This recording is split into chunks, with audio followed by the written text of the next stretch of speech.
Ya, terima kasih atas pertanyaannya Bu Niputu Mayun. Jadi kalau kita berbicara gender based finance, sebenarnya sudah ada beberapa mekanisme ya, mekanisme pelaporan yang sudah disampaikan juga oleh Kementerian Pemberdayaan Perempuan dan Anak di tingkatan provinsi sampai ke kabupaten kota ada mekanisme pelaporan melalui TP2A ya. Dan itu juga bisa dijadikan rujukan utama gitu ya. Kemudian UPTD tiap-tiap daerah kalau ini juga sebenarnya sangat bervariasi ya. Kalau boleh saya mengatakan kalau di Maros itu juga ada dinas yang bahkan sampai ke tingkat posyandu gitu ya untuk mekanisme pelaporan tentang kekerasan berbasis gender ini. Nah itu mungkin bisa praktek baik yang bisa di copy ya di semua daerah. Kemudian selain pengaduan masyarakat, saya pikir juga selain lewat dinas juga bisa lewat LSM yang concern terhadap isu perempuan, baik itu Komnas Perempuan maupun kalau di Jogja dari Rifka Anissa, LSM lokal begitu ya di tingkatan lokal masing-masing. Dan selanjutnya juga kalau menurut saya sih penting dianalisis sebenarnya GBV atau gender based violence itu diakibatkan oleh apa? Apakah ekonomi, sosial gitu ya. Jadi bukan semata-mata hadir begitu saja ada kekerasan di dalam rumah tangga. Jadi memang perlu ada edukasi terhadap bapak-bapak juga. Selama ini kan selalu kita edukasi jadi dari perempuan oleh perempuan untuk perempuan. Nah ini bapak-bapak ini juga perlu ada edukasi ya tentang berbagi peran, bagaimana peran domestik itu tidak hanya ditimpakan kepada salah satu pihak dan akhirnya membuat ada persoalan-persoalan psikologis dan lain sebagainya. Terus kemudian juga menurut saya perlu adanya kepedulian di tingkatan komunitas.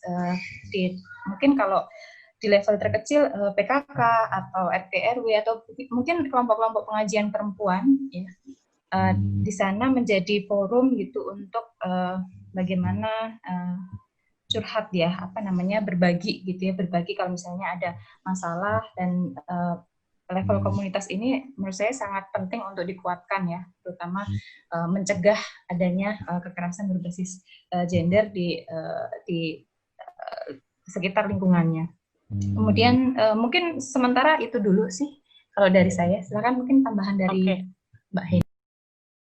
Ya, terima kasih. Slide berikutnya, Mbak. Oke, slide ini aja. Sorry, slide ini. Oke, ini tadi yang ya. Ini yang terputus, mungkin saya langsung aja. Nah, di sini di yang terakhir kita harus memintarkan pihak-pihak yang seharusnya bertugas tapi belum sensitif gender. Artinya, slide berikutnya saya mau bilang bahwa kadang-kadang isu ini susah diangkat menjadi isu. Ini nanti akan relevan dengan pertanyaan Bu Kepi gitu ya. Isu ini akan susah menjadi agenda karena ada beberapa orang tidak melihat ini adalah isu yang urgent gitu. Bahwa kemarin ketika kita ikutan webinar dengan perempuan-perempuan yang ada di parlemen, beberapa orang memang tidak menganggap ini sebagai isu, tidak menganggap ini sebagai masalah gitu. Jadi sekaligus menjawab pertanyaan dari Mbak Putu, ini sudah atau belum? Lagi-lagi saya bilang ini adalah sesuatu yang baru saya terjuni dan memang belum saya lakukan penelitiannya, tapi saya melihat dari berbagai macam referensi, lepas dari permasalahan sudah atau belum dilakukan, tetapi untuk mengangkat isu ini harus berkesinambungan. Kalau itu pun sudah dilakukan, harus kemudian ditingkatkan karena ternyata permasalahan ke KDRT selama pandemi COVID itu peningkatannya sangat drastis mencapai lebih dari 100% di beberapa negara. Sehingga kalau saya ditanya siapa yang harus melakukan, ini semua pihak harus terlibat. Bukan hanya perempuan, justru laki-laki juga harus tahu bahwa ini adalah sesuatu yang serius gitu. Untuk perguruan tinggi, saya men-trigger ini, memprovok ini sebagai sesuatu yang bisa dilakukan dalam penelitian, misalnya mahasiswa bisa melakukan, staf pendidikan Dharma Wanita dan sebagainya tetap bisa disosialisasikan. LSM seperti tadi Mbak Ayus bilang atau organisasi kemasyarakatan ini harus kemudian disosialisasikan. Nah, saya juga melihat untuk perempuan-perempuan remaja milenial, media, influencer, guru, polisi yang kemudian ramah kepada korban KDRT dan profesi yang lainnya, saya pikir itu masih bisa dilakukan. Pemerintah kemudian yang mengangkat tentang yang untuk mengesahkan RUU itu saya pikir juga penting dilakukan. Nah, persoalannya sekarang adalah bagaimana kita mengangkat ini sebagai agenda setting. Langsung nyambung ke jawabannya Mbak Hanifah, kemudian apa yang perempuan bisa lakukan? Saya kemudian melihat adalah bagaimana perempuan itu menempatkan diri sebagai dalam perannya.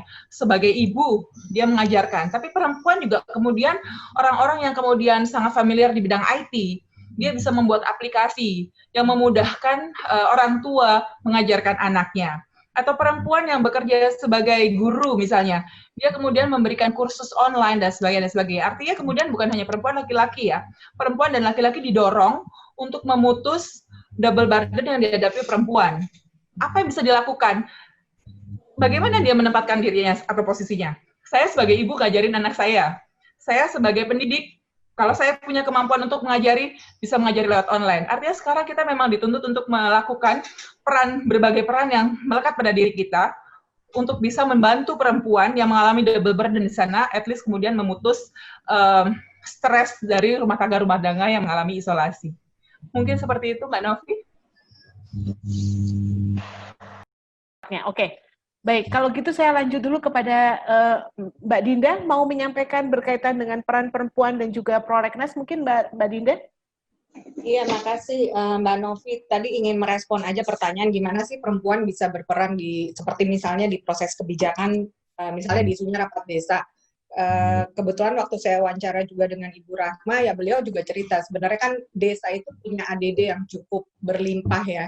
Jadi waktu di rapat desa, waktu berbicara dengan PLT di desa tersebut, Ibu Rahma mengatakan misalnya apakah mungkin misalnya mengalokasikan dana untuk PKK untuk hal yang lain gitu, karena mungkin PKK-nya juga tidak aktif, tapi ketika dia berbicara hal yang lain pun juga berbicara untuk kepentingan bersama, yaitu soal membuat sumur bor, karena memang tantangannya lagi-lagi air yang mencukupi untuk pertanian, khususnya pertanian organik.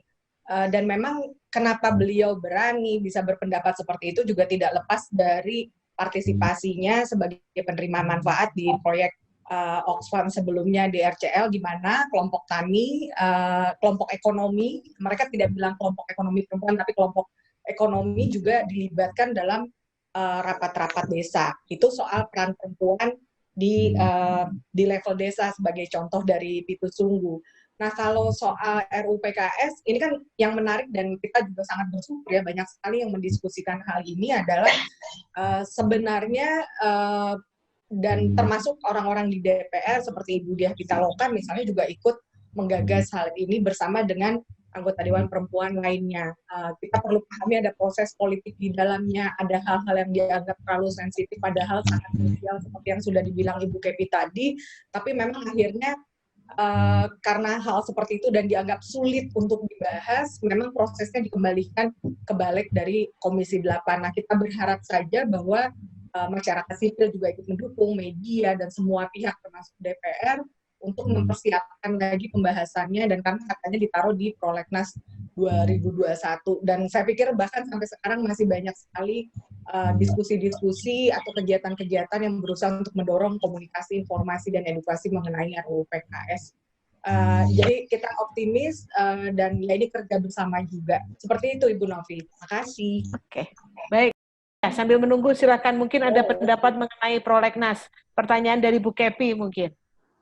Iya, mungkin juga Bu Kepi sendiri sudah tahu ini di komunitas sedang ramai di share tentang di share form untuk mengisi kesepakatan mendukung PKS ya, untuk maju di prolegnas.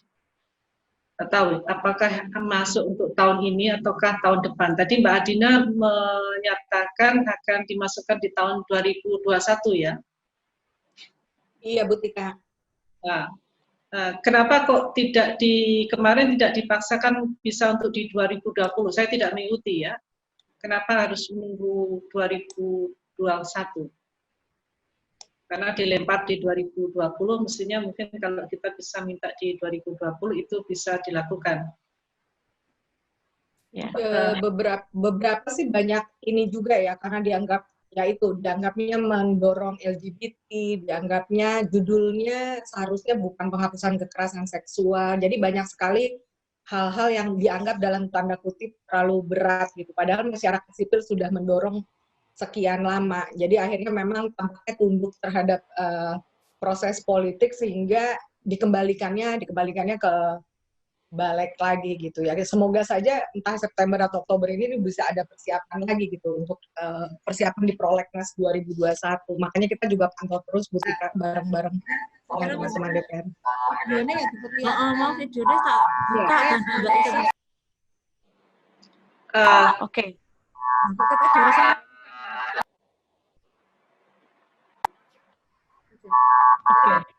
Sebenarnya menjadi pertanyaan apa yang bisa komunitas ini seperti kita lakukan ya secara strategis untuk bisa mendorong itu bisa benar-benar secara serius dibicarakan tahun 2021.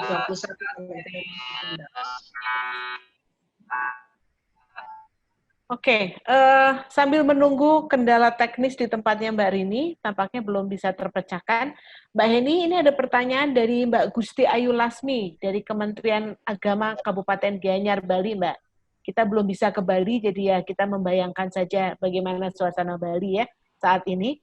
Pertanyaannya adalah bagaimana caranya atau solusi bagi perempuan yang telah mengalami KDRT, baik fisik maupun non-fisik, untuk mengurangi bahkan menghilangkan rasa traumanya, sehingga tidak menyebabkan tindakan bunuh diri atau tindakan negatif lainnya.